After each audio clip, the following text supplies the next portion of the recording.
Hello and have a good day to my future employer. My name is Remelin Iconar. I am 42 years old and single from Philippines. I am a college graduate taking up a Bachelor of Elementary Education. I was work all around domestic helper and a nanny from a newborn baby till toddler for 6 years in Metro Manila, Philippines. In taking care of a newborn baby, I do prepare milk, changing the diaper of the baby, bathing the baby, bringing the baby in outside, and I make it sure that the environment is good, safe, and clean. I sleep also with the baby at night time.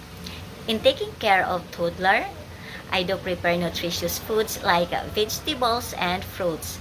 And I avoid toddler to eat the junk foods. I play also with the toddler and I teach them on how to identify the colors and numbers.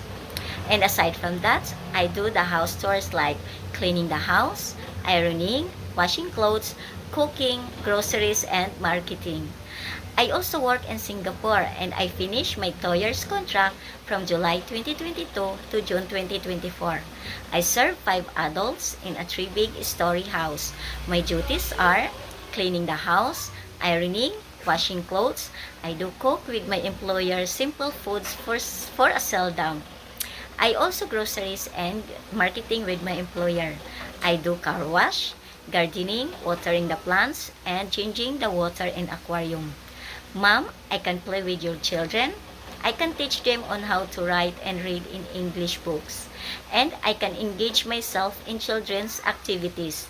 I am dedicated to my work. I am responsible, caring, and a loving person.